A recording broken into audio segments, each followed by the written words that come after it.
Dit is hartstikke oud en Jeff.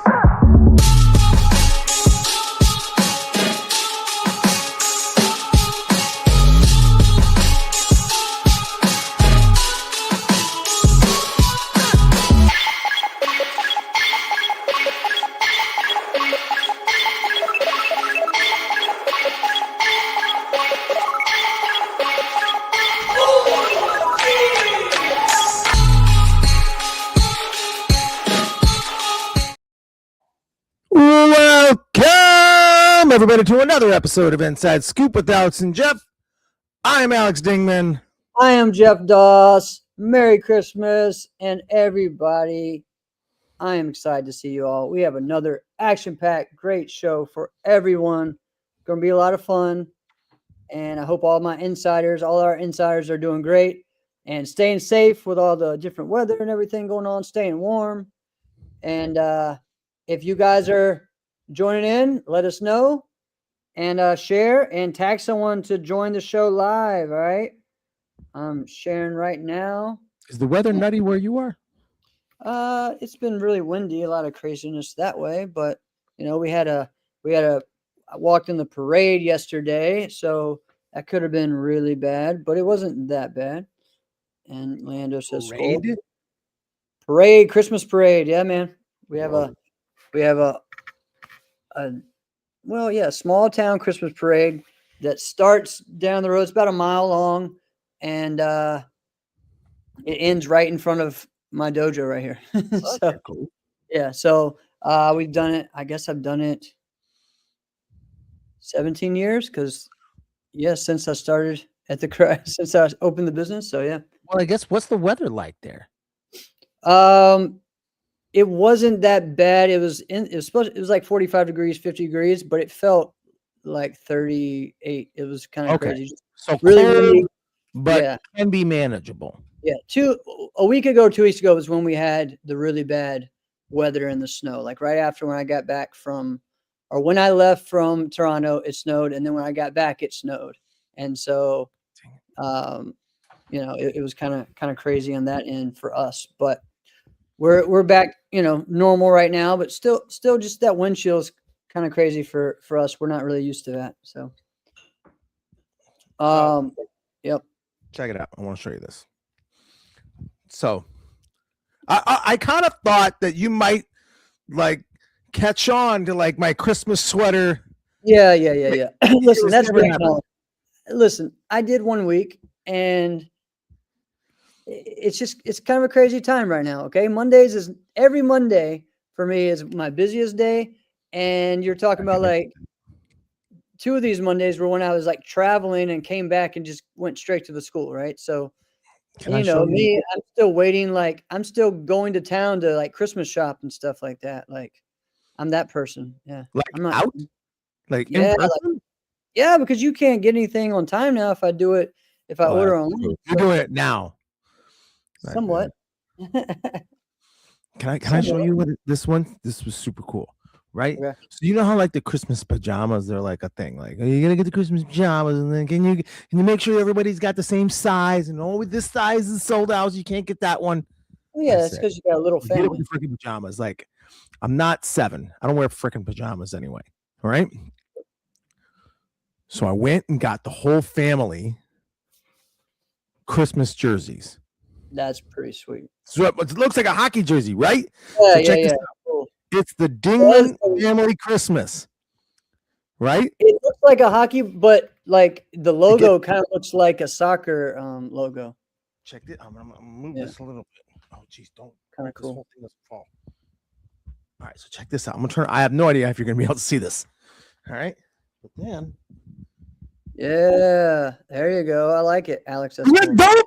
Tell me that's not dope. That's cool. I like that. I gotta put myself back. That's pretty cool.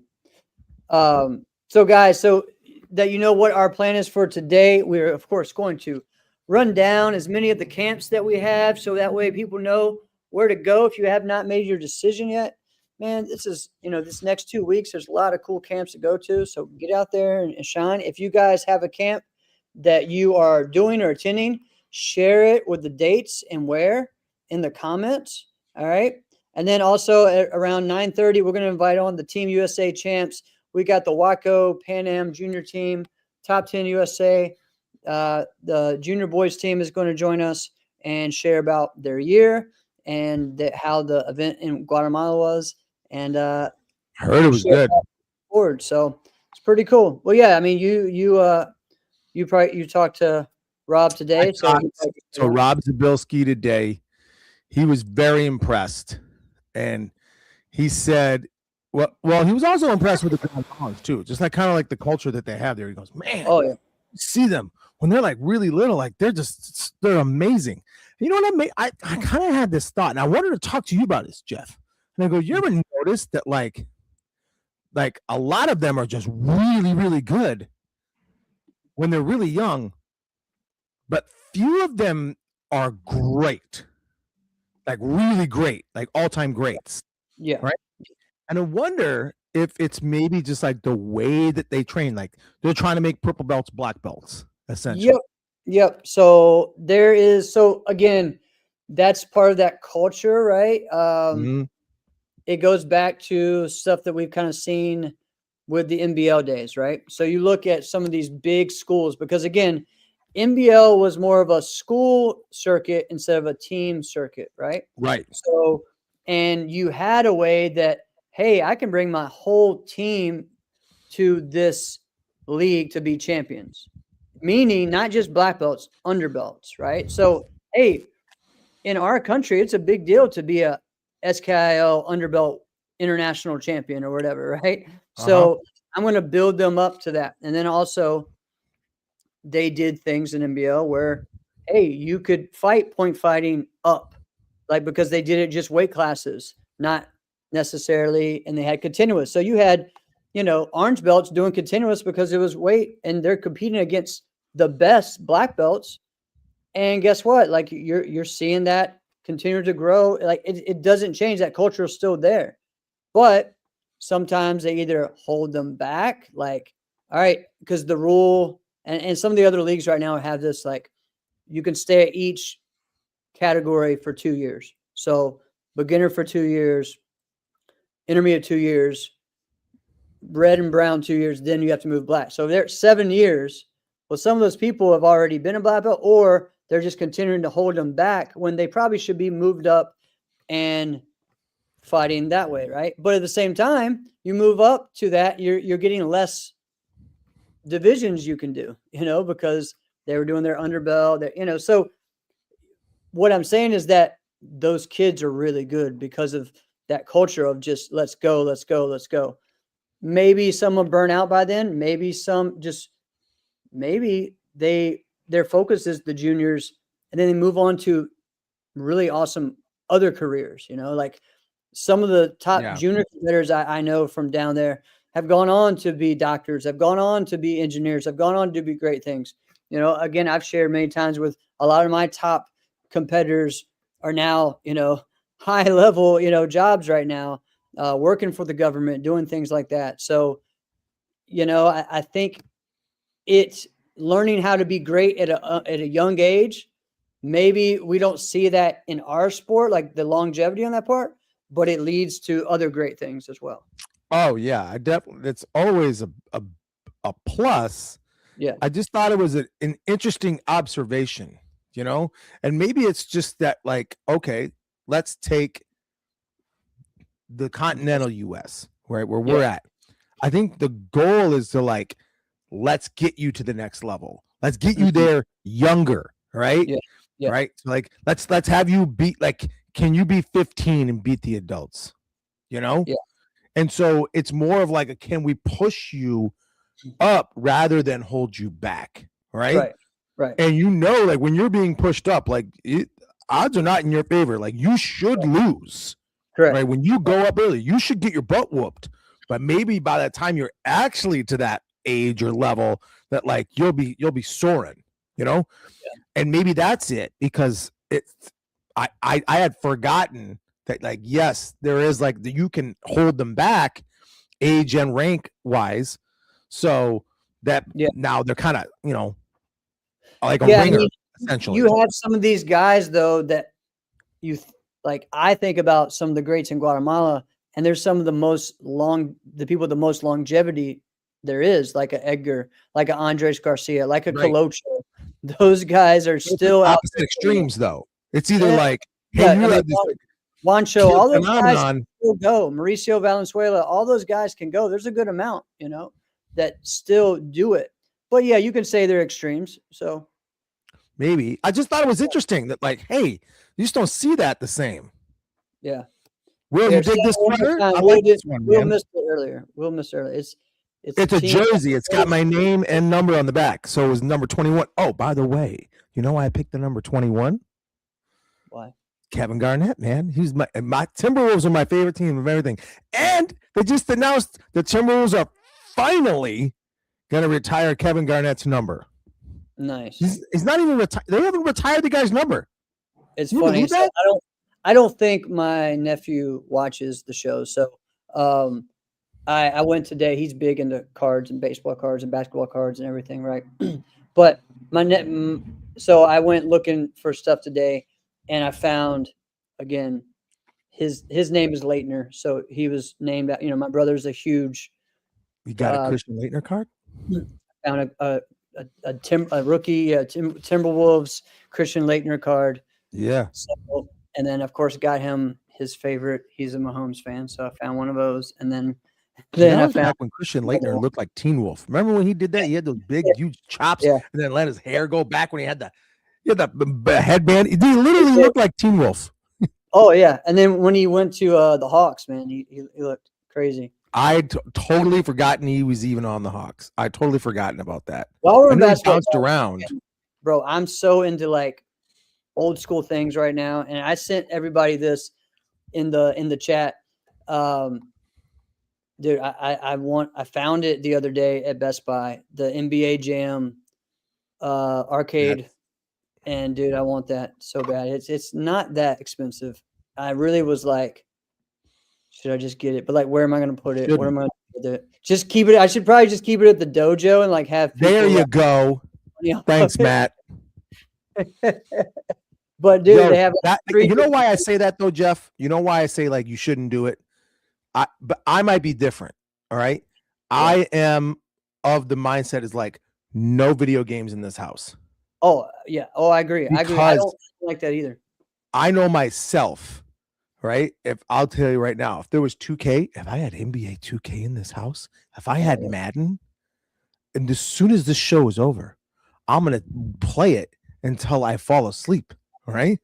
Yeah. I will get addicted to that. Right. And since I know that about myself, I can't do that. And I can't. What do you think is going to happen to the kids? Of course, that's going to happen to them. Right. True. And you want dad present. You don't want that, the video game dad. Video game dad. What is that? Yeah. But I will 100%. And this is what we're going to do tomorrow. We're going to go out like during the kids' like winter vacation, like their Christmas break. Like Luisa and I, we're going to have a daddy-daughter day where the whole freaking day, whatever the heck you want to do, we're going to do that one day. Same thing with the boys, one day. So tomorrow, we're going to go to this place called Main Event, right? Yeah, it's basically like Dave & Buster's, yada, yada, yada. It's the same type of thing.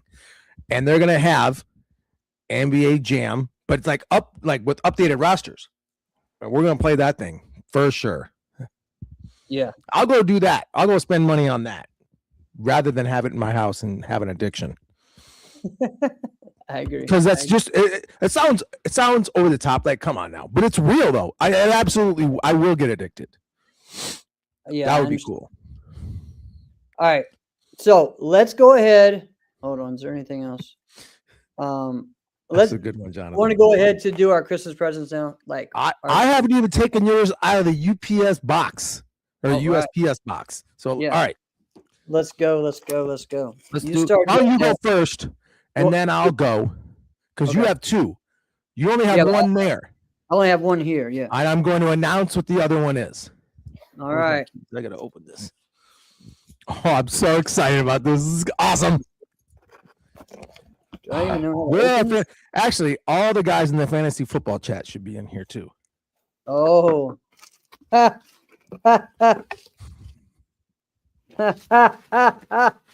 Wow. Wow. The 1 year Jeff doesn't make the playoffs, he doesn't win the league. And I finally get a trophy. You finally get a trophy. Yeah, I've won 4 years in a row, dang it. All right. Even looking today, I'm gonna have like outscore everyone this week in the play-in tournament. Yeah, in the NIT championship. NIT championships of fantasy football. Jeff, be honest though, you kind of like that. That's pretty cool. It's pretty cool. That was good. Right, I like that. I like that. That was pretty good. Right, let me open this thing. All right. That was creative. The toilet bowl trophy. All right, so there's 2 things in there. One's really cool. One's kind of well, it's just neat. This thing with duct tape? What in the world? All right, hang on. Probably. What am I looking at here? What's the big thing first? The big thing? All right. Whoa, what is this? Hang on. You like the sweaters, so it's like, hey. Oh, dope! All right, cool. I don't have any Virginia swag, but this is dope. This is Christmas and Virginia swag. Check it out.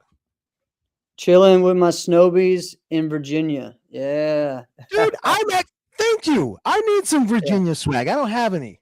This is cool. All right, now this one. No way. So here's the deal. Like, this is awesome. All right, I think you won. Shut the heck up, guys. All right, here's what you guys are all like, what the freak you got, Alex? What's with the gas bang? Okay. I have actual sport karate trading cards. All right. Yeah. John Paul DeJoria, and it's got his stuff on the back. We got Don Rodriguez. What? Yeah, John Paul Mitchell cards, right? That I got as a kid. There's Pedro in there. There's Christine Rodriguez. So when I bought them, we got 2 of each, right? And so I said, all right, so cool. I'm going to send you the second. I'm going to send you a stack of yours. So I'm not going to have any more. A card of Coach. Yes, I know. There's a Conroy one. That's the main one. We got a Coach Conroy. Pretty sick, right? Dude. Alberto Montron. I mean, yeah, so these were from made probably like 92, 93. Okay, so here I'm gonna ask you. There's one in there we probably don't need to bring up. There's someone that, Well, that's what I was just gonna ask. One guy I don't know. Yeah. Can I don't know if this is the one I'm not supposed to ask though. Probably. David. Okay, then never mind. Yeah. And then there's that guy, and then we got Cheech. You got Cheech Ludsey. You remember him? Yeah. Gabriel Nagas is super cool. Yeah, he's like doing self-defense. Yeah. So awesome. Look at these cards, guys. Jonathan, you're right. It would be really cool. I don't know how these things came to be, but they're freaking amazing. Yeah. Check out Pedro's. Pedro's is super cool. Yeah. And I think so, like Pedro, some of them have like 2 different ones, right? So like everyone.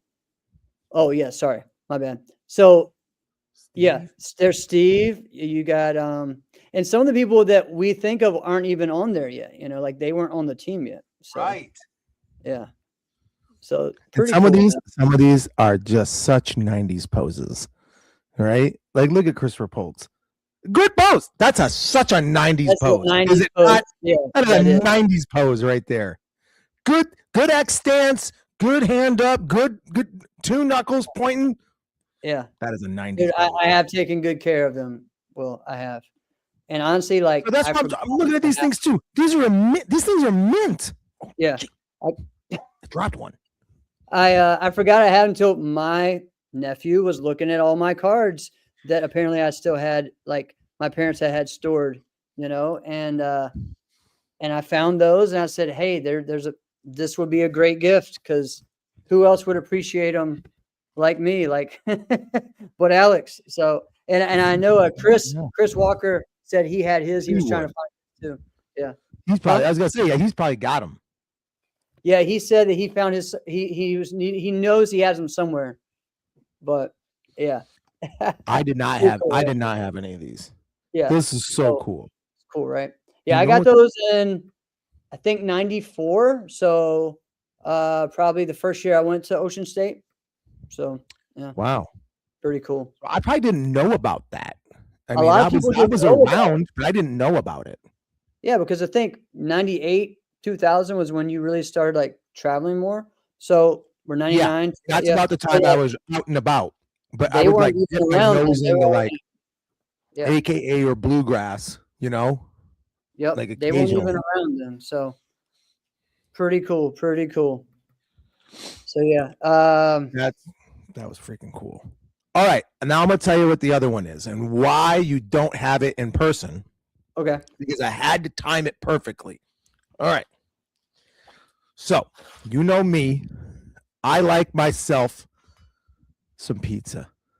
So I wanted to gift you my favorite deep dish pizza. It is coming to you on Christmas Eve. Nice. You get 2 deep dish Lou Malnati's pizzas. Sweet. I love that. You know what's funny? What? Well, actually, I did the same thing for a gift this year too. I was gonna say like, wait a minute, maybe the first one, but yeah, I do that every now and then. One year, did I tell you I did that? I sent it to myself, or like I ordered it to myself. Yeah, because you told me, hey, just go on Amazon and order you. I'm like, yeah, all right, let's go. You got it on Amazon? Yeah. Oh, I didn't get it on Amazon. I got it through Lou Malnati's. Well, I know Troy told me he went and did that. There's certain ones that you just can't like the pizza I wanted to get is called the Lou's, but they don't do that, right? Okay. I think they only do like sausage. Which one is this? This is Lou Malnati's, but they have a certain signature pizza called the Lou's.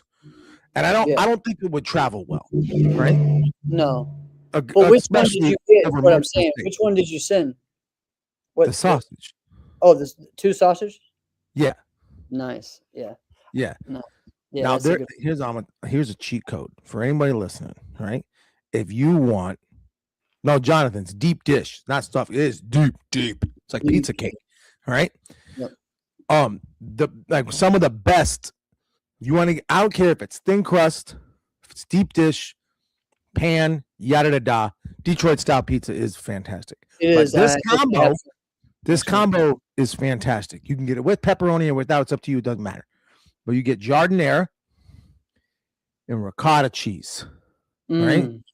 So good. It's phenomenal, right? So good. It's phenomenal. Awesome. See, right, DDB, he's hip to lose. There we go. Lose is the best. Knows everything now. I love it. All right. So one thing, let's see. Fun. It was fun. So winter camps, guys. Man, there's so many going on. I'm going to share with what we got going on. I will be heading to Detroit for Team Revolution camp. Guys, there's still time to register for all these camps and to you can sign up. You can go in each. I know everyone's like, man, what am I going to do? You realize, hey, maybe I could go this weekend and do something, right? Or you're in this area, right? So we'll be doing the 27th and 28th this year, 2 days. 8 hours each day. We got myself, we got Amber Rutherford, we got Melina Pecci, we got Jack Sykes doing the bow stuff, and we got Kaylin Kowalski. We also have, of course, many other of the junior competitors on Revolution that will be there, and training and working. We're working hard, so we will be doing that this week. So if you guys need any information, message us or reach out to the Revolution page. Now, let's see. The other one, I know the Ben's have one. Hold on. Java sent me this message. Are you leading anything at the Revolution camp? Of course. I will be leading a lot of stuff. Working on kicks, working on Korean forums, working on creative forums, helping everybody with weapons, all those things, but really focusing on, for me, my favorite thing is focusing on the mindset that you need to have to win this, and also the type of training you need to do to stay in this for a long period of time, right? And to be successful year in and year out, not just have one good season. I think that's the big thing that I try to help people with. So I'm excited for that. All right, so we got Ben's VMA Winter Camp. That is the 27th, 28th. And yeah, man, you got, dude, these names: Brianna Nurse, Trey Brown, Troy Benz, Tyreek, El Java, Garth Benz, Tahira. I mean, going to be great. Of course, yeah. So that's going to be an awesome one. It's going to be a really good one. Yeah, so that's going to be great. We've talked before about Jotty's coming back, so he will have Avery and Morgan, Bailey, those guys there. He will be doing his camp. He's got his camp again? Yeah, I thought we talked about this on the show. I might have missed it, man. You also have Kevin Walker's doing a camp, and I think Bailey's doing a camp. Like, both of them are doing different camps down there in Georgia this weekend. Or next, yeah, it is this weekend. It's coming up. They're all going to kind of happen at the same time. So yeah. I mean, it is in all the situation areas. where you got to. Right, but think about it, all different areas. You have CE camp that's down in the Tennessee area. You have Georgia with 2 camps. I'm sure there's a camp in Florida. There's 2 camps in New York that we're talking about, right? You got camp in Detroit. You have AKA's got a camp. AKA usually has a winter camp in Chicago area, right? Infinity's got a camp. Yep, Infinity in Wisconsin. So every area, guys, locally, within 4 or 5 hours, there's probably a camp for you to go and train and get better. Yep, New Jersey has camps. Amerikick has a camp this weekend, and Joey Castro, I know, has camps. So usually Jared and Mason are doing something. So yeah, man, it's that time of the year to train. Don't, refresh and get yourself back, together mentally and physically, but take that time to take advantage of all the training that's going on, yeah, that's a big deal. I mean, the culture should really be that, like, you should just be training somewhere. So if you run a school or own a school and you're like, I don't know, should I do? Yes. Yeah. You should do one. Even if it's just for your students. Right. You should do it. And it's always been a big thing. Yeah. Yes. And you know what? The first year, don't charge nothing. Yeah. I know that's probably controversial, right? That's going to ruffle some feathers. But do it. Build the culture up, because if you don't have a culture of it, and then you say, yeah, this is camp, it's going to be $150 or $200 or $300. Yeah. When there isn't a culture of it yet, they don't see the value, right? Right. Well, it's the same thing with like what the Plowdens do and what I've been doing for years now on New Year's. New Year's Day, everyone, let's come in. We're training. We're not charging for the train. We're training. We're training, and getting the year started off right, and that's important. And so I'm excited about that. Also, I want to share about one that is everybody else is coming up is this weekend. This one is after New Year's. And so this is on the West Coast, which will be Rudy, Steve Terada, Shaheen, and Jack Felton. So this is going on the West Coast. So yeah, so this is going to be a great camp as well. So again, this is not going to be this weekend after Christmas. It's going to be right after New Year's, because the way New Year's falls. So that works out as well. So that's going to be a great one. And I know they are super excited about that. They want to come back on the show. Let's bring them on. Yeah. So the holidays are lining up perfectly to do this. So, yep. So going to be pretty cool, man. Going to be pretty cool. All right. So are we ready? Are we ready? Are we ready? So we got all of our guys here. Welcome, Team USA. Oh, didn't click. What's up, that. guys? There we go. All right. Welcome. Where did you guys go? Y'all can say something. Whoever goes first, it don't matter. Go. Oh, I didn't hear the question. Wait, what was the question? I just said, Really? how is everybody doing? Oh, Oh, doing good, doing good. I'm doing good. You Good. guys are just born, all of you, with cool hair. I love it. Heard a lot about your guys' performance. Talked a lot about it today. All right. Rob Zabilski and I were talking. He was super impressed with you guys. He probably chatted my ear off for an hour. All right. Talk really about you guys, about how, and really I will tell you this. And I want to hear your experiences, but I want to tell you the impact that your performances had. So Rob Zabilski is the president of Wako USA. He has been really put his own personal like business and karate school like as a secondary because he's so hyper focused on kickboxing in the US and in the Olympics and for Wako USA. He was like, I was just really proud to see everybody, all the light contact guys, all the full contact guys, just really get around and be excited and proud of the big team win. That's you guys. I mean, that was a big freaking deal. So that's the impact that your guys' performance is having. I'd love to hear what your experience is like. Who's going first? Hey, and guys, when y'all come on, like introduce yourself and say where you're from, so that way our audience kind of knows where everyone is, because everyone just got back home, right? Today, pretty much. Indeed. Yes, sir. I got back home today. You guys are tired. Yeah. All right. So I'm Ibrahim, from New York, upstate Syracuse. For me, I feel like it was great winning with my guys. We've been planning on this for a long time, so getting the chance to actually do it was amazing. The men's team just came off a big win at Abu Dhabi, so we had to keep it going. Hopefully They set the it'll bar carry pretty on. high for you guys, but you guys lived up. You stepped sir. up. All right, who's next? Yeah, I'm Tyler Johnson from Orlando, Florida. And really the experience it was nice. We like everything said, we really plotted on this. We was talking about it all in the group chat. Oh, we gotta win this, we gotta win this. Like, so we already had that chemistry and like the relationship with each other. So we just went out there and trusted each other.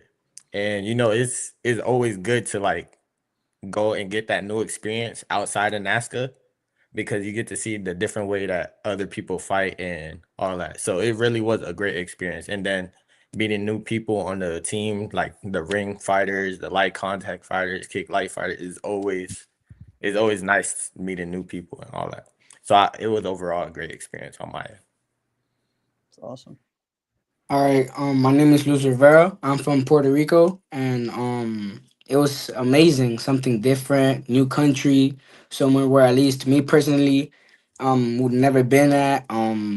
Like Tyler said, a new set of rules, something we have to adapt to, something new, and just seeing all of our country, all of our people that represent us come together and just cheer us on, and we cheer them on. It was just great, all coming together, cheering everybody on, and we let everybody know that USA was there for sure. I That's love it. I awesome. love it. Yeah. So I'm stoked for these types of wins because these are things that like you don't. What I'm really proud of you guys is you're young enough that you're going to have a lot of opportunities to have performances like this. You don't actually know if you'll get this opportunity again, though. And this is the old. Oh, man, I'm the old man. This is the old man talking here, but this is reality because you don't know what life is really going to be. You have no idea.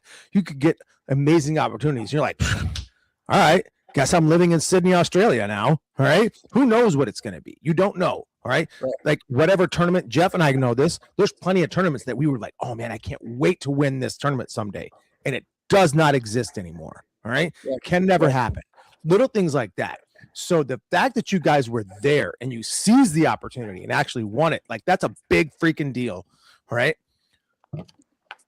there was and Jeff, I'm going to piggyback off of what we were talking about before when we were talking about like camps and seminars. Yeah. Avery Plowden did a seminar at our school once, and I was videotaping him. And he was talking to this group, and he knew I was videotaping him, and he turned right to me and he goes, "Alex, shut that off." And I thought it was really funny.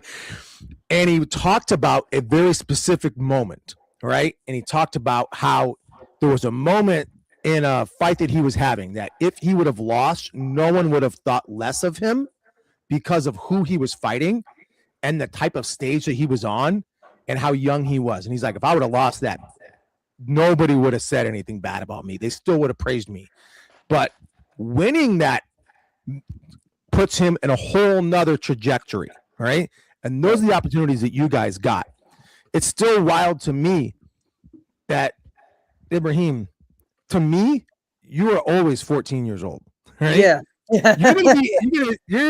You're gonna be 18, all right? This is wild to me, all right? Yeah, your dad told me that today, and I was like, "Shut up, that's not happening." Right? Yeah, I'm like, "Wait, what?" So no, and then for you, definitely, you do not have this opportunity again. Like you can't do this. You can't, have another junior national championship again. So what's that like? I feel I'm very confident that I'll be in this position again. I feel like in the future, if I train hard enough, if I do what I'm supposed to do, then I'll definitely be able to have this opportunity again. And it's really whether or not I train hard enough, if I get the opportunity again. So, well, you're not wrong. Yeah. No. Now, Now, Tyler, Tyler, you moved up at what was your first tournament as an adult in NASCAR? Diamond Nationals. Diamonds. All right, that's what I thought. Okay, all right, and so you have your first full year in NASA coming up as an adult, and a great way to like literally end the year. I mean, this is almost as far as we only got another week left, so this is a great way to end that. How does that feel? It feels good, honestly. Moving up to fight different competition, and also fighting people that I look up to. Like I would say Bailey, I really do look up to him. So me being able to fight him on those stages and those levels would be really inspiring. So I think that's really what I'm looking forward to, getting those new experience to fight people that I really look up to as a junior fighter. Awesome. Now, Luis, you have what? How many? You have another year in juniors? Yes, sir. One more year. Okay. All right. Now, I've seen you fight adults at certain tournaments, here or there. I think in Charlotte this year, you fought Yes, some sir. team fighting, right? I know. I'm sure you're just ready to go. I've seen you fight for years now. You're ready to go. But what is it like? Because again, you're going through your first year as adult for you guys. That's one thing, but also that pressure you put on yourself to, hey, let's end this junior career the way I want to. Like what are your goals this year? So like you said, it's my last year in juniors, and Tyler and AB was their last year in juniors, and they dominated. Right, they did great. So I want to make sure I dominate this year. I want to make sure I prepare myself physically, mentally for what's coming next for my adult years, and I feel like yeah, it's just getting this year's been mainly for getting ready for that adult year. But I just want to dominate everywhere, everything, every tournament. I want to make sure I win. I want to make sure that I know that I'm ready for adults. I love that approach. Now, Luis, let's talk specifics. So when you're saying like, I want to train, I want to make sure that I dominate, but we all know ourselves and we know the areas where we're like, this thing needs some work. All right. I'm not going to tell anybody about it. All right. But this thing needs some work. Is there an area where you're like, okay, people have seen me enough now. It's whatever. You hear it. It's whatever. But I'm going to make sure this is better than what you've ever seen before. Do you have anything like that? I would say the thing that I really want to work on the most is my warm up. I know it might be something new or it might sound kind of crazy, but I feel like I need to start being more consistent with my warm ups, get a consistent warm up in, stretching in, get a specific set routine. So I make sure my performance is consistent throughout the year. I think that's Interesting what I you want to said work warm on up. the most. Why do you feel like your warm up's not where you want it to be, or you're not doing what you want it to be? So, as a fighter, like you said earlier, you know yourself, right? And I could feel the difference whether in some days and in some other days, and that's I feel the difference, and I could see as I'm watching film after right after I fight, I could see the difference on on how I fought, right? And I Mhm. already know that that's what I'm lacking. So I want to make sure I find a consistent warm up and just find a consistent way to get in my zone so I make sure my performance is consistently good throughout my the rest of the tournament or year. Yeah. Well, Yeah, that that's is a that's good huge. Yeah, observation. that's very like again, that's a mature outlook because a lot of people don't think about that, especially when you're younger. Like, I'm good. I'll go in there and just do it. And a lot of us probably when we were younger, and I know for me, I dealt with the same thing. Was I thought it was like I needed when I was younger. It was like, oh, I just need to stretch more. It's taking me a long time. No, I need to warm up more. I need to, and I think a lot of us, especially as we go, we're trying to figure out, hey, how can I do this? Like you said, it's the warm up. Like I was even talking to Ross the other day about just I have a hard time with getting warmed up. With certain injuries that I've had over the years and stuff.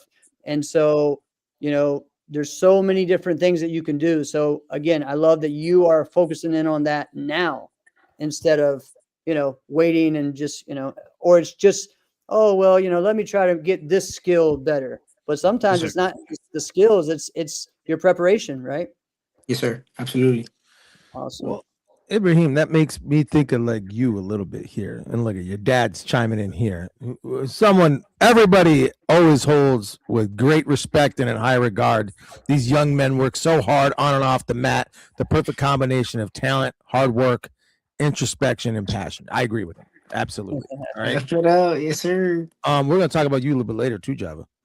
All great things. But um I remember at one point I was watching some of your divisions, Ibrahim, over the years, and I remember I think I probably said this to your dad too. I was like, he's the most talented junior that there is. There's not a more talented junior. I remember saying that about you, and I thought this. I don't know if you did. I remember thinking in my head like this kid could go in there, zero warm up, and just be completely fine. All right. But I think Luis, now you're bringing up like that is not a smart thing to do. But talent wise, I remember thinking that like yes, you have all of the skills, all of the ability, and I remember thinking about like Jeff when we were juniors, like juniors didn't have that. No juniors had that skill set. Right. What have No. you changed since you were 15, 16 to now? So right now I'm really in a position where I have the tools. I feel like I'm strong enough. I feel like my cardio is good enough. It's really just the in-game adjustments that I need to make. So it's just more watching film, just fighting more, getting more experience. That's really gonna make it so that I can get to the next level. And yeah, that's what. Okay. Awesome. And then Tyler, you already got your taste of fighting adults. I mean, come on, all of us have, right? But Yeah. Yeah. now you're out there. Okay. Yes, sir. What was Diamonds like?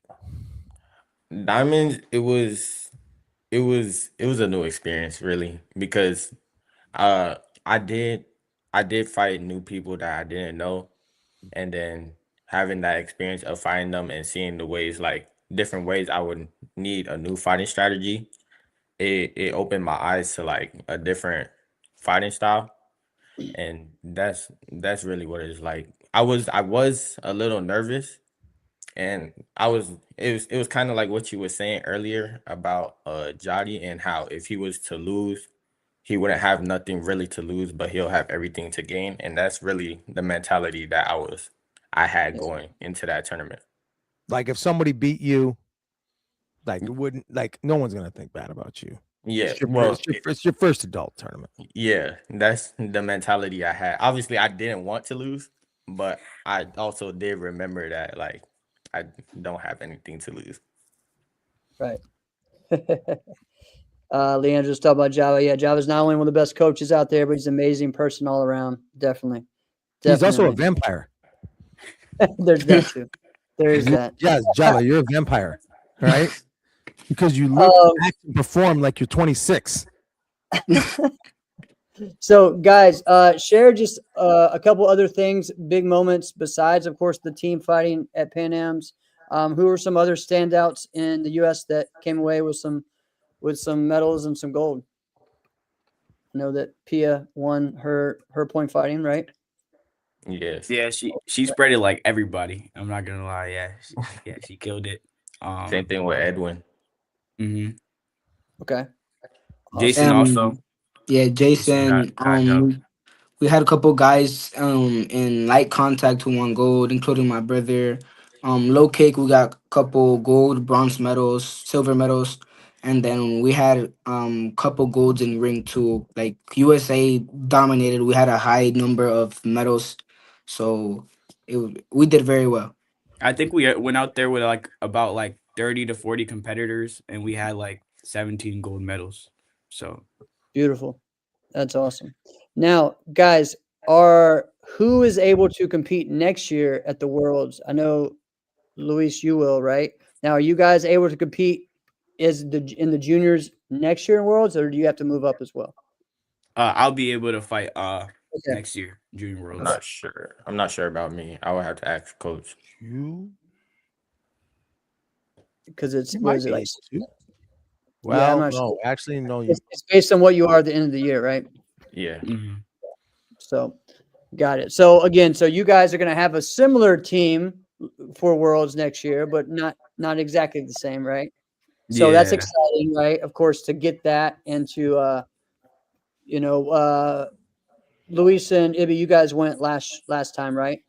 Mm-hmm. Yes, And sir. Tyler, you weren't there last time at the Worlds, right? At Worlds, yes, I was. Okay, got it. So share that experience as well, guys, of just what that was like for people that haven't experienced Waco Worlds, especially in the juniors. You know, of course, we all see and watch the adult ones. Sometimes the juniors don't get as much of the love. Share what that was like. I feel like So it was a whole different experience. The competition out there, people, they're having like month-long training camps. So if you're not absolutely ready for like prepared for Worlds that year, then you're gonna lose, and that's just how it is. I feel like it's great to go out there and fight people who just have just as much passion as you. Um, and basically just everybody's good over there. So if you fight somebody, they're the best in their country. Let's say you're the best in your country. You're basically proving who's better, and if you win, you're the best of that whole year. So in the world, I feel like it's great. Is it wild to say that out loud? Yeah, Does it feel wild to be like, I'm the best in the world? in the world, yeah. It's crazy, right? But there's not a lot of other sports where you could say that, right? So, like, if you're a football player, you're the best in the world. There can only be a Super Bowl champion. So it's like, all right, you can't really do that and be that, you know? It's so hard, right? Like to say I am the best that there is in the world of guys like me, I'm the best. It's wild. Awesome that we have an opportunity to do that. Yeah. So Luis, you won last year at World Championships. So explain that how that was. That's probably one of the best feelings I've ever had. That summer I trained like 2 to 3 times almost every day.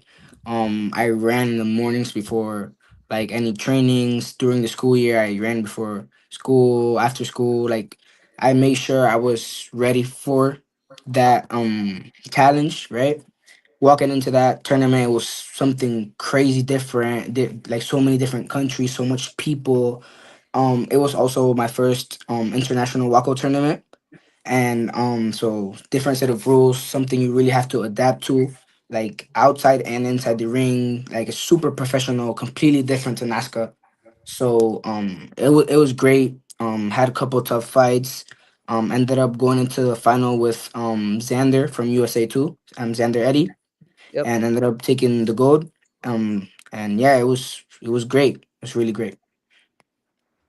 Pretty awesome. Pretty awesome. So yeah, Tyler, Java said that's what I thought. Yeah, it's 16 to 18. So next year you'll be, again, I see that you're going to be, of course, focusing on being on this Waco team for as long as you can, right? So Yes, sir. next year be another Pan Am's in the adults, and then get you ready for the Worlds the year after that, right? Yes, sir. And guys, share about the Pan Am's and why it's important, and because we're, on our side over here, it's a little different, right? The culture, in Europe is like they go to Europeans one year, they go to Worlds. It's of course Worlds is bigger, but Europeans is just as prestigious, like just underneath. And I think we are building that culture here to where people start going to Pan Am's more and more and more. And Right.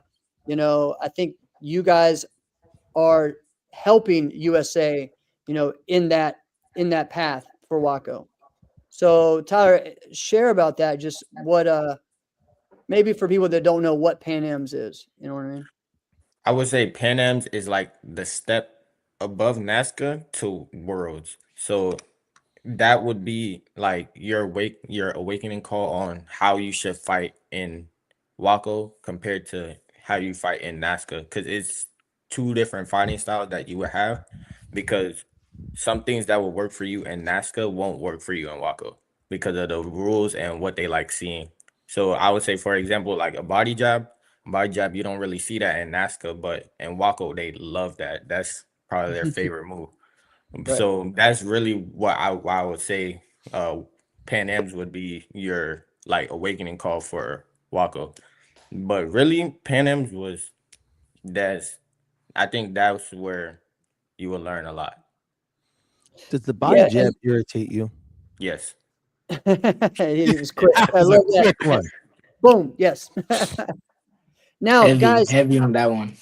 the other thing too, though, is like we're talking about the Pan Am's area, which a lot of these guys you do encounter them at NASCAR tournaments or like a US Open or something like that.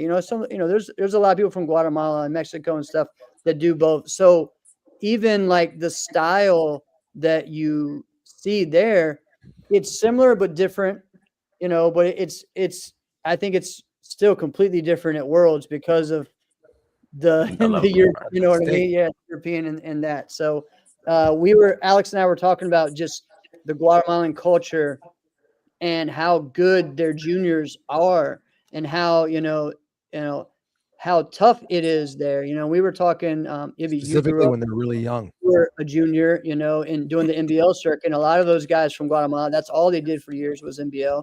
And they, like they stuck them down, kept them down like as a, up here we move people up fast. They're like, nope, you're going to be underbelt for like 6-7 years until you move up, right? And that makes them Because your where blue belt year. yeah, that makes them where, man, they are killers at that age, right? So, what did you guys notice just about the Guatemalan culture and the fighting style? I feel like going. I mean, the tournament was held in Guatemala.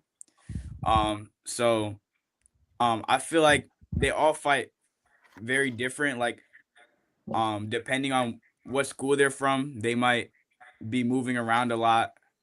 Depending on if they do like light contact, they might come forward a lot. Like there's a lot of different styles over there. Kind of like the U.S.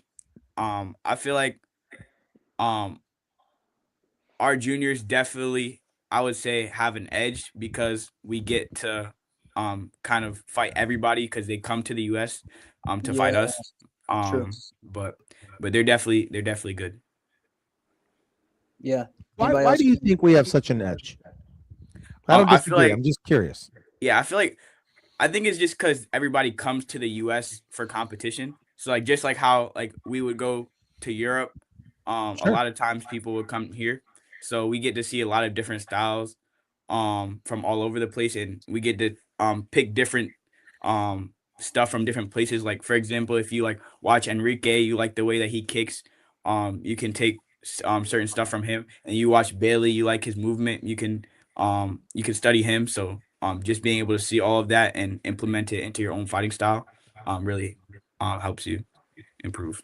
I was gonna piggyback off that we grew up and we still do. We grew up watching greats: Jotty, Ross, Jack, Bailey, Enrique, all of those super great high level fighters. And like Guatemala, yes, they have people like Colocho, Coca, stuff like that. They're great fighters too. But I mean, they didn't grow up with as many high level competitors as we did, That's true. and they didn't have as many people to watch as we do. And I feel like from watching film, from watching them, we really do learn a lot from them. So I feel like that's the Yeah. difference. Well, and you guys, especially you guys in Florida, you get to train with a lot of them at open sparring and things like that too. Like they're like the availability that a lot of these stars like have, like the accessibility that, a lot of you juniors are able to, especially if you want to do this at a high level, you're probably going to one of their camps. You're going to one of their schools and training. You're asking them, I know y'all three or asking them advice, questions about this. Hey, and that's what I think is the key thing. It's definitely the edge that you guys have when you have people that are at that high of a level. Then also you're talking about someone like Bailey, who not only or Enrique, both those guys, not only do they have an ability, but they have the mindset and the drive and the passion to be the best in the world. So you have to put yourself around people like that if you want that. Yes, sir. So It's people that motivate us. yep. It's people that we look up to, and looking up to somebody who it's has a great level of discipline, self drive, motivation. You can that kind of grows into you, right? So that's I'd say that's a big part of our edge for sure. Well, I want to hear a little bit more about this edge, all right? Because I've heard these legends of these training workouts in the Orlando area of like the CMA schools that like they're just stacked with guys. Have you guys been to these? Is that where you guys are training? What is that like? Talk to him, Tyler. So actually, I have been to a few of those big seminars. So really, I would say at first it started when I was training with Bailey when he had moved to Florida. It was for Worlds. Bailey, like, he really got me to that next level. And then I competed at Worlds, and that's when I seen the progress. I was like, okay, yeah, I like this. I like how I feel. So that's when I really picked it up and kept going. And then I found some more seminars. I started working with John Curtolo, and I've been training at his school since I moved over there. Smart And guy. that's when I really started to see my progress coming in. So I was always in the Orlando area. So CMA was, I did go to a few of their seminars. My school also had a few seminars. So it was also every time I got to meet these high level athletes, I was picking their brain, seeing what I can do to get me to that next level. And that's really what changed my level of fighting. Tyler, what school were you or do you go to or originally from? I don't think y'all know. It's called the Sports Karate Center. It's in Central Florida. Okay. But yeah, Yeah. my school wasn't really big on NASCA. I was the one that stood out and got to that level. So I don't think you guys would know them. But That's all right. Put him It's on all a right. map. Yep, that's right. Absolutely. And not Uh, only just seminars.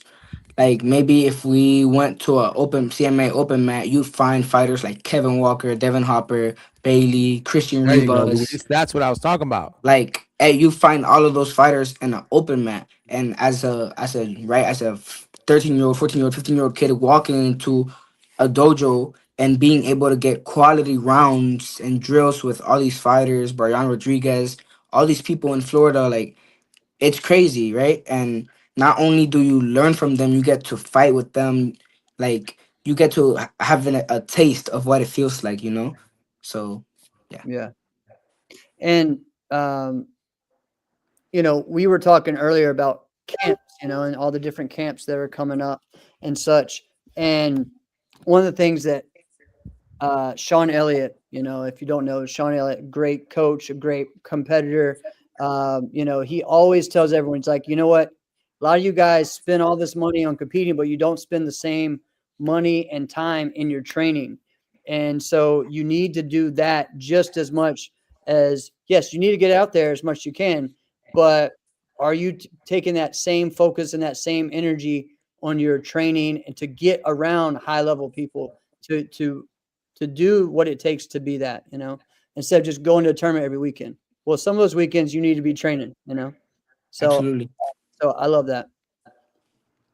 All right, Ibby, you got some big news to share. Sorry, your dad kind of told me, that what happened while you were out there. So share about what you found out when you were down in Guatemala. Oh yeah, so I was accepted to Syracuse University. So hopefully, yeah, Awesome. I'll be going out there, training every day still. So yeah, And that's where your dad went. yeah, and my sister. Okay. Yeah. So this is the family university, if there ever was one. Yes, sir. And what is your goal for your major? So I'm gonna be a business major. Okay. I want to eventually go into law. So I want to be a corporate lawyer, and yeah. That's awesome. Okay. That's So, yeah, your dad was definitely proud. He was sharing all kinds of stuff. I was like, yeah, that's awesome. I had to throw that in there. Congrats, man. That's Thank huge. you. That's huge.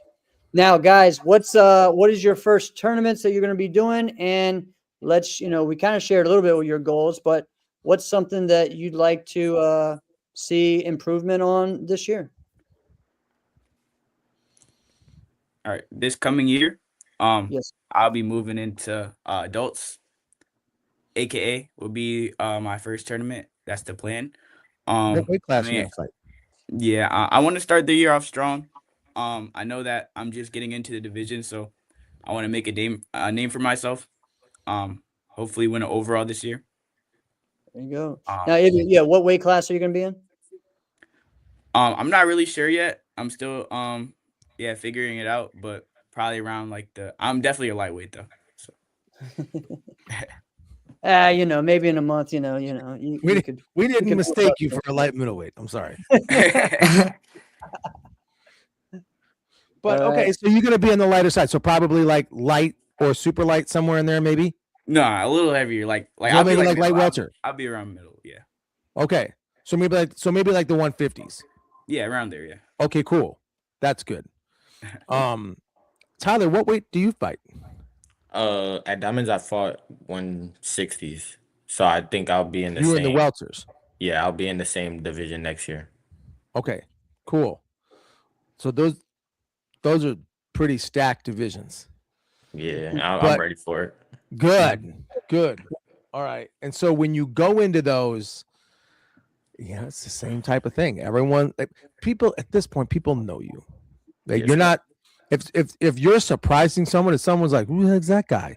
Like, they're the ones that don't belong, right? Which is okay. Everyone's gonna start somewhere, but the ones that are probably gonna win know who you are, right? So you start somewhere. You knock off one guy, all right, and then you just climb the ladder. It's just the same as it is in the juniors, just the same as it is in the worlds. But this is exciting. This is exciting to do, and your training ethics seem like you guys are right on with where you need to be real champions. Yeah. Is there anything outside of just competing as an adult the whole year that makes you nervous? But is there anything else that you're like, I don't really like doing that much? It sounds crazy, but school. I don't. I don't. I'm in college right now. I really don't like school, but I'm getting through it. I mean, fighting and competing, that's my life. That's what I know. That's what I'm gonna base my career off of. So, but school is that's really the main thing where I was just like, Where are you going to school?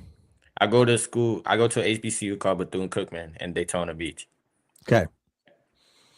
So okay. I have a different take on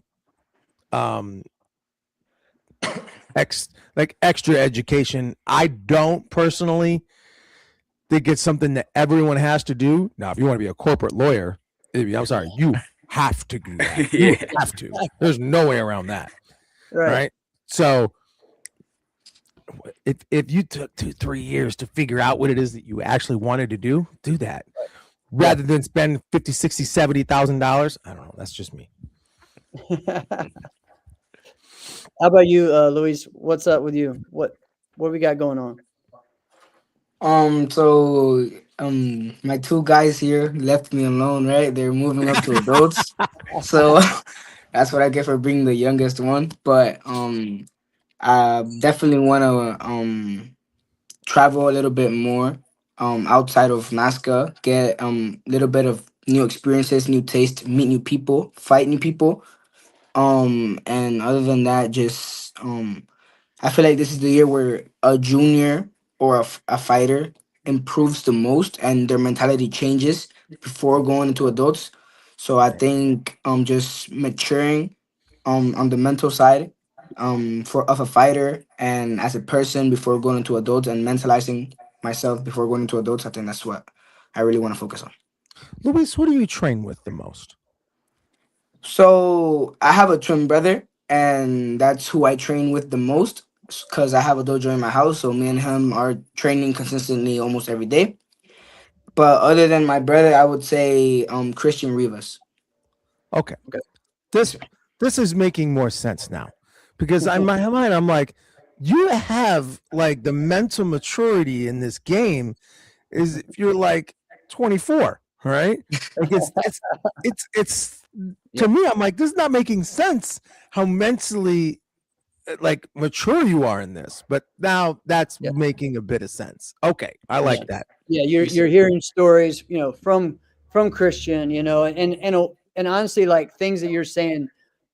I go back to again, Alex and I, we love this sport and we remember things for years and years, but so many people, I remember the change of Ross from his last year as a junior to adults and being like, yeah, he'll do all right. And then all of a sudden that last year junior, like, oh, okay, this is a different level. He's ready. His Yeah. first tournament, he wins a World Cup, right? So, you see that. Brian Ruth was the same thing, like he went from he was always the top junior competitor and everything, but he was like dominating his last year, and being like, okay, if they let me move up early, I'm going to, and that was just the Right. way it was. There's a few guys, Jeff, that did like their whole last year, Yeah, right. like they would like almost like hunt out like who am I gonna have to fight the next year, and that everybody knew when this guy goes up. I remember Damian Rodriguez, his last year as a junior. Everybody knew, like, all right, the moment this guy hits adult, like this is going to be a difference maker. Ross was like that too, and he was like, it was what one tournament I won like the light heavyweight division, and he was like, Dingman, next year I'm coming for you. I'm like, you're not even an adult. What are you talking about? Right? That's a great mentality, though. It really is. Right. And that was the thing when we were coming up, we had, let's see, Nate Windsor, Willie Hicks, Jack Felt, all of them coming up. All of those guys, same. Right. The year before was Jermad. All those guys, were like, this is the number one, and I remember Jermad Wiggins when Willie was competing on stage for Super Grands, like, he's gonna be the number one pick, and like, but let's hyping them up, and that was the attitude they all had, was to come in and just really be something, and I mean, heck, Jack Felton, they made rules about, to keep him out of moving up to adults, so so I mean that's just how it is, man. I think you guys have that.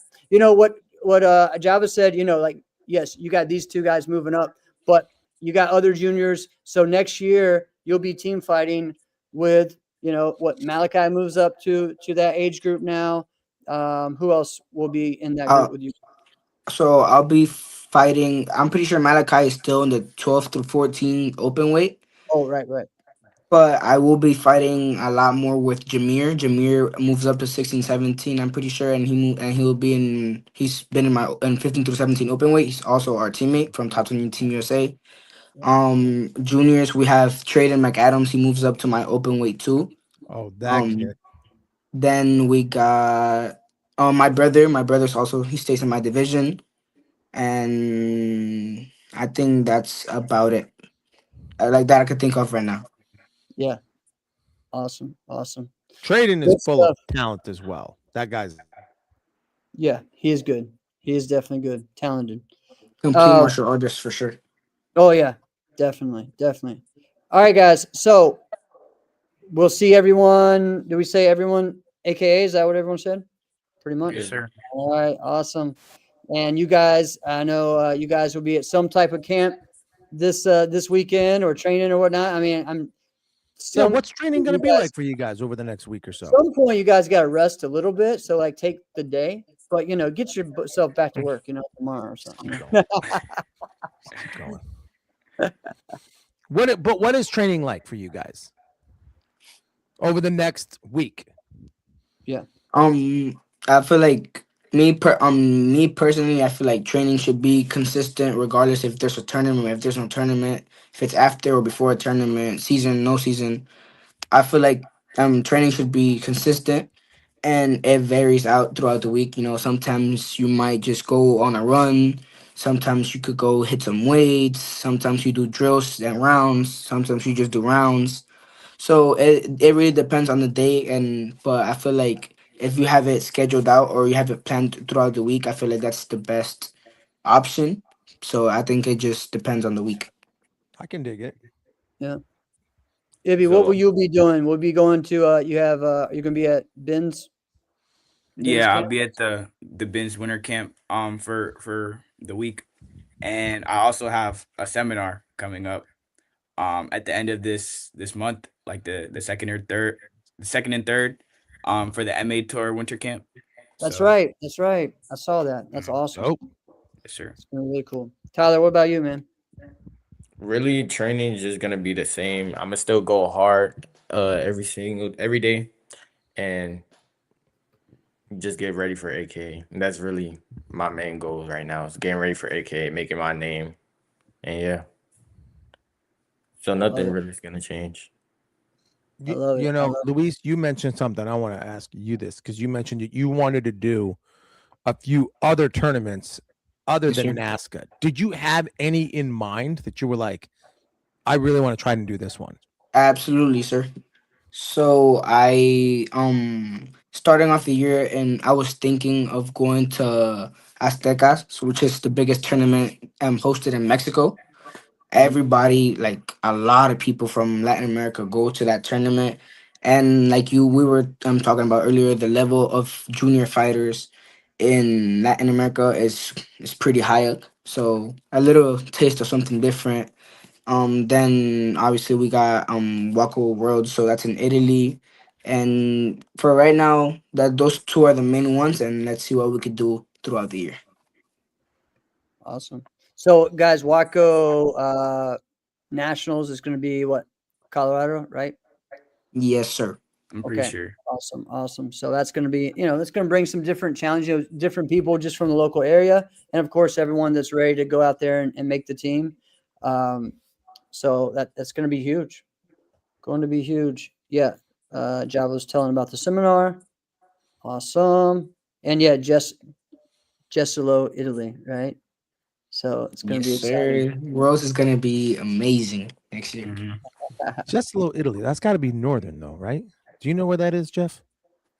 No, I don't know. I'm assuming it's got to be northern. I don't know. I just know that that's where a lot of the events are over there in Oh. Yes, Italy. sir. Yeah, like they just had the WKF event, the junior event that Amanda was at. That was at that same venue. Yeah, That I'm pretty sure the Italy nationals are hosted there too. Hmm. yeah, next to Venice. So Oh, that's cool. yeah, awesome.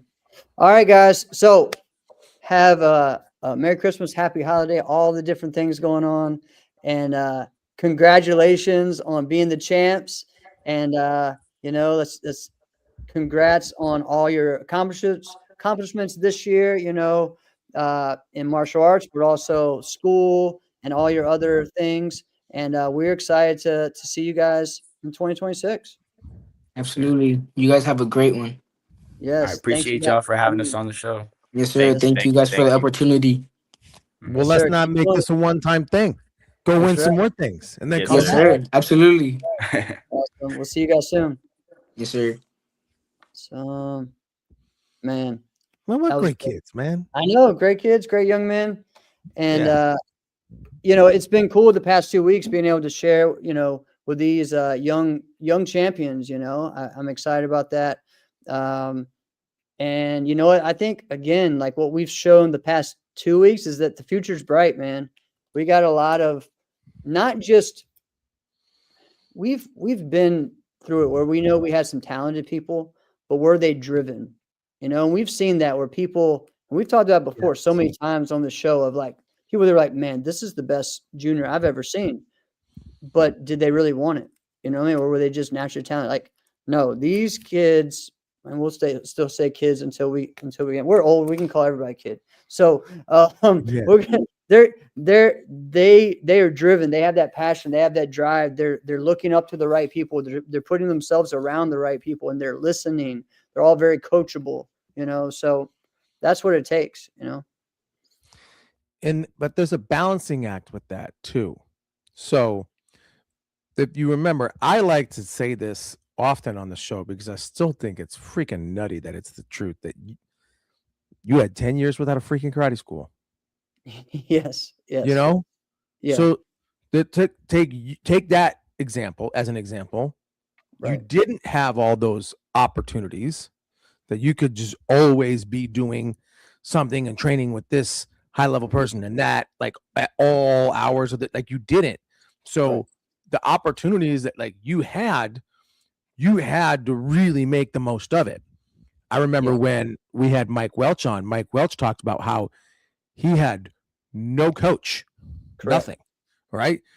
And I know what he's talking about because, I mean, where he was at Karate America in Wisconsin, they're a good martial arts organization, but what he and a few of the other guys were able to do, they were just a group of guys that worked really hard and said, hey, we want to do this thing and we want to be awesome at it. We don't have like someone to guide us and lead us, so we're just going to figure this crap out ourselves. And he made the most of it, right? So, but there's also guys like that, we had Richard Plowden on, right? Wasn't that 3-episode series? Yeah, That was so was freaking great. cool. And he talked about how he would just go and make the most of it, but then would talk to other fighters that were there, and he would go there. Anthony Price talks about how Jotty Tension hunted him down, begged Hey, him to train him. Yeah. Yeah, Showed up. yeah, just showed up. Say, I'm going to kill this kid. Yeah. But and so that's where it takes like, hey, like I love their mentality. I love their opportunity for training, but you really do have to have like a total different approach. Like if you can have like someone who's a really world level competitor, and then there's champion level. Right. Those are two different things. All right. Right. So I think Awesome. future's bright for them, and it's exciting to know that. And you know what? Like on that same level, one of the news that was a cool thing for us on Team Revolution, and for me as a coach as well, was we've talked many times about the people moving up, and one of those people moving up is Alice Gross, and that was just announced this week that she will be joining Team Revolution. So excited for that. It's a big, exciting, a big move for us on Revolution to have her. You're talking about someone who's won 4 years in a row of the ISKA World Championship, and the way that again she approaches training is that professional mindset. She not only is a world champion caliber martial artist, but she also is going to go to the #1 school for stunt We talked about in the cheerleading. Remember when she was on, she shared about the sport that she does called stunt, where they do the different tricks and back and forth. And so she's going to the #1 national championship school and like going right in there for that next year at the end of, she says she's finishing her school right now. So pretty cool to have that type of athlete with type of focus joining. So congratulations to her joining that, and to Revolution for a big pickup. And, I enjoy working with her. I help her with a lot of her kicking and basics and just the mindset, as well as her Korean forms. So super excited about that, and she's someone who is, Caitlin Deschelle has trained her a lot for all these years to get her to that level. So pretty awesome. And of course, her dad, who's, does this full time as well, like myself. So pretty exciting to see, man. Like, we had a fun show. We've done all kinds of different things. And what are we next week? Hopefully I'll be back in time. I'm pretty sure I'll be back in time. Where are you back in time? Where are you going? I'll be driving back. It's just a long trip. It's like 10 hours of driving, man. So hopefully. What? Where are you going? Detroit. For camp. Oh, okay. Never mind. What am I talking about? So we have that. We hadn't figured out. We wanted to do a main gang episode. I don't know if we're doing that or not Monday, but we'll try to get as many of those guys on as we can. And, we're doing a show Monday. That's happening. We're doing a show. We're talking about this year and some of the big moments and what we're looking for next year. So wait a minute. I got a question for you. No, but go. You look like you got something. No, I was going to ask, because we mentioned, hey, because I've been wanting to ask this and we just hadn't had the time. What is it?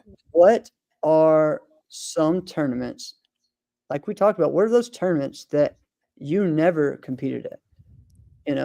I'll list off a couple that I always wanted to, but couldn't. There's some tournaments that I've been to, but I didn't compete at.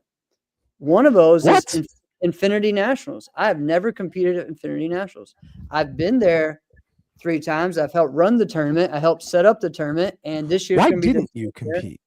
Because you were in an administrative role. All right. Yeah, I was helping them. I helped bring them into the league and do a lot of different things and help them coordinate it and set it up and everything. So that would be one. There was another one. You should definitely do that. But see, that's one you can do again. Yeah, I could. Yeah. So I think about the ones that I can't. I think about Mile High Classic. Yeah, I know, and that will never probably happen again. No, definitely never. Right? It's so wild to think about that. Stephen Oliver, who ran the Mile High Classic, and then in the span of just a couple of years, went, karate tournaments are the devil. We're like, what? Didn't you have one of the top nationally rated karate tournaments? Yeah, I mean, there's several tournaments like that actually, and another one I've never competed at was Smack. I've never competed at. I've been there to a lot of them, but I've never been to the Ron and Nick Kane's and Diane Kane's tournament. That was a big one that we were at taking a team and everything, and they're still doing their event now. So maybe one day I'll go up there and do a division or something. Was there any NBL tournaments that you were like, ooh, I never got to do that? Yes, Guatemala, Grand Yager. That was the one I always wanted to do. I didn't get to do that one. And then also the I can't think of the other one that's in Guatemala. I was supposed to go and then 9/11 happened. And CJB said, no, you're not going. We still wanted to go. Several people still went, like the Pinkstons went, Rudy went, a couple people like that still went. And they said it was like they had a great time. But Jorge Porres tournament, I think they just had that tournament 2 weeks ago as well, 2 or 3 weeks ago. And so yeah. NBL tournament I wanted to go to because I heard so much buzz about it. I'm like, I want to compete at this. And that was Yellow Rose. Yellow Rose was fun. I did get to compete there later on. I didn't get to compete originally in the first, realm of it. And then what was the other one? Was it Golden Gate? Golden Gate was a great tournament. Yep. Golden Gate was a great one. Pacific Jewel was one of the best ones. I mean, I competed at all of those. Yeah. I didn't get to, I only got to compete at one Mexican Open, and that was a fun tournament in Acapulco. And I got That's to do right. that. I was going to talk about that one, but there wasn't that the one that you like nobody went to their divisions. They just ditched it for the beach when it was a NASCAR tournament. Oh, that was the one. That was the Cancun one. Yeah, That's was the one I Cancun. was thinking of. Yeah. And I think They that was ditched the one the that was beach. originally in Guatemala. That was the Grand the Okay. Mayan Challenge that now Mayan is a Blitz, Challenge. Yes. now it's a Blitz sorry, not Blitz tournament. USA Sport Karate tournament that's in Florida. That tournament's been all over the place. So, but Well, yeah, I mean, I heard, maybe you already mentioned this, but there was one. I think it was Jacob Wolfman that was mentioning this. It was a Mexico City tournament that it was like unreal. That like pyrotechnics for like the finals or something like that. And I'm like, I gotta see what that experience is like. So I don't know about that because I don't remember that, but the Reto Mex tournament, which I think they still have in Mexico City. See, there's like 3 tournaments in Mexico City every weekend. Their tournaments are humongous, there, right? And I mean, if you in Mexico City, if you have a tournament that has 500 people or 600 people, that's small. Wow. So like, yeah, so it's crazy, just like their normal, like their tournaments have like 900 to 1,000 people. And so that was a big tournament I went to. One tournament that years before it was at Six Flags, I would love to go when it was there because they had it outside in a dome in Six Flags in like January, February, so it wasn't too hot. And you would do your division, go ride a ride, come back, and yeah, it's wild, right? Wait a minute now, what you're saying is that the tournaments in Mexico City, there's just so many, and the divisions are so deep.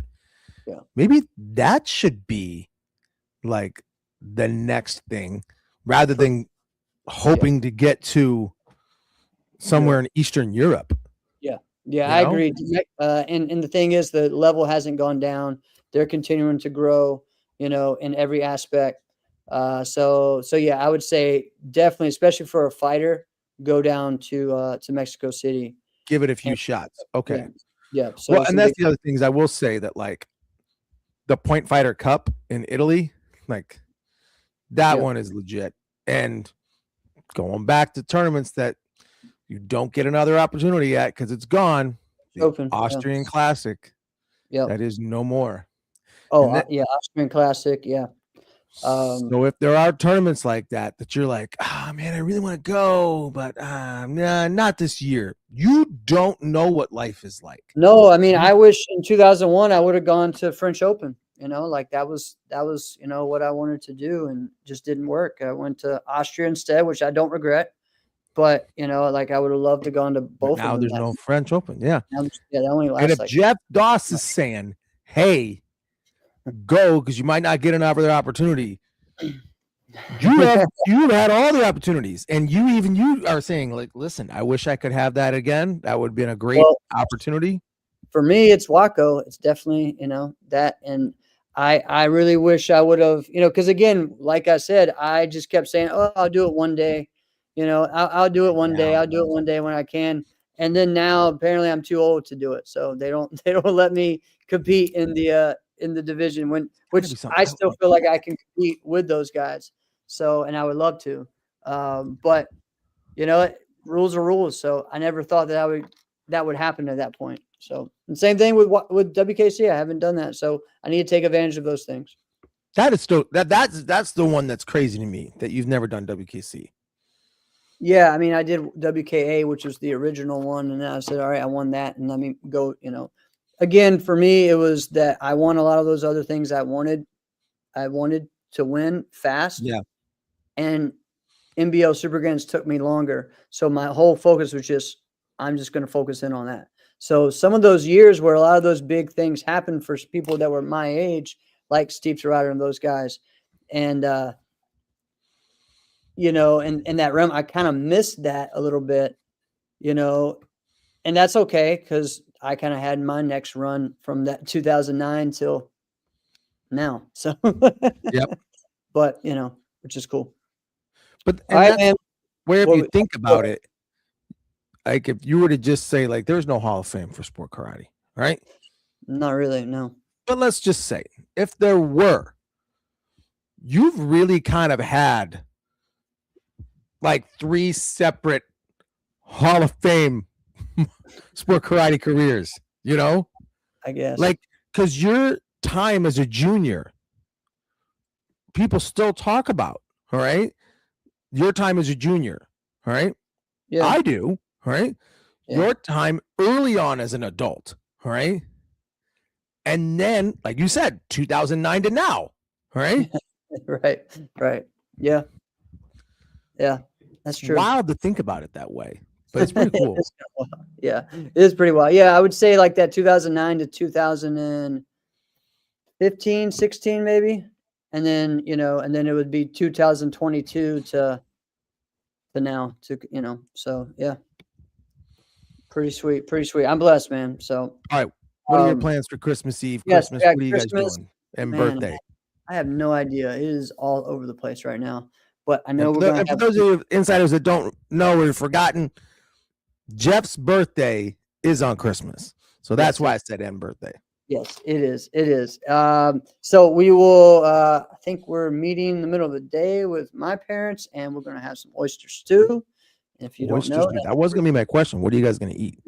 Virginia thing, oyster stew is the thing around here. That's a thing? Oyster It's stew. the I've thing. definitely never had that. Yeah. And I'll probably have it Christmas Eve too. Our church has You're 5. going to have a Christmas- Lou Malnati's pizza in there somewhere. I'll tell you that. Yeah, exactly. Now I'm jealous. And so I have, we have 5 services at our church for Christmas Eve, and my brother has to be at all 5. So, yeah, he's doing a lot, and he Is just he like the lead pastor or associate pastor?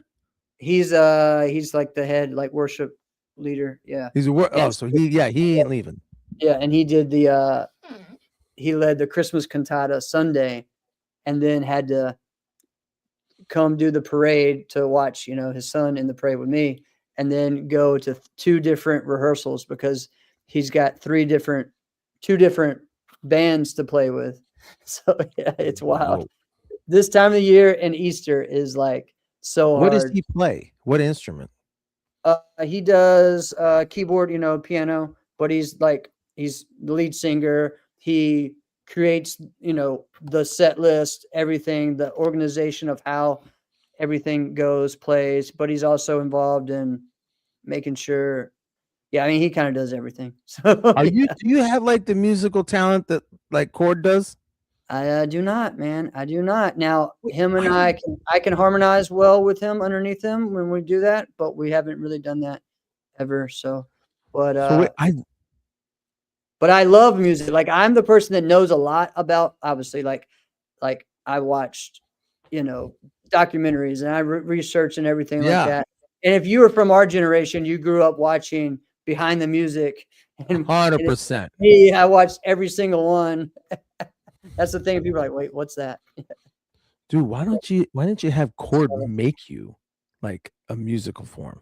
Why didn't you have him make you something? Guys, that's yeah, he did that for years. From I did not know that. From 2009 till 2016, all my music he Yeah, but edited. you were MDL a lot then, so I didn't see that. Yeah, but some of the stuff like the one that you like the shout one that I did recently, the past couple of years. Yeah, He edited that. He I didn't know remixed that. did all that. Yeah, he did a lot of the stuff for me. Now, I mean, he He can didn't play like sing live. it and stuff, but yeah. No, I mean, he doesn't do that. I mean, That'd be fun though. That would be fun. That would be fun. I told you about how Nick Wynn and I had a DJ mixing live. Yeah. Didn't I ever tell you that? You did. I still, I mean, it won't happen now, but that was my thing one time was to have, it was like somehow when I'm in New York, I'm going to try to get Beastie Boys to do my song. Imagine how crazy that would have been. That would have been insane. Have them like create an edit where they shout you out in like a verse or something. Right. They can do that because now you do the cameo thing. Yeah, but they don't do anything now since the third one died. So one of the yeah, That's gonna be tough. So yeah, so but yeah, pretty cool, man.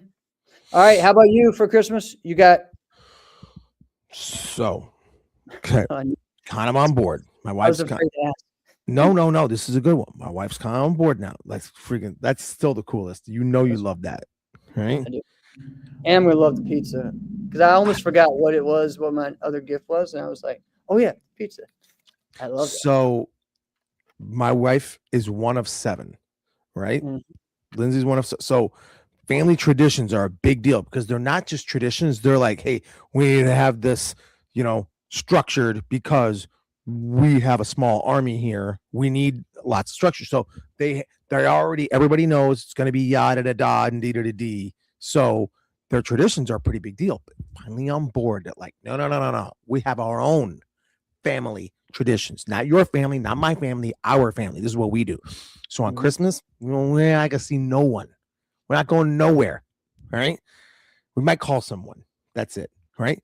But on Christmas Eve, we're going to go to my mother-in-law's house. We're going to go there. We're going to hang out, but we're going to be back home by like 4:00. Nice.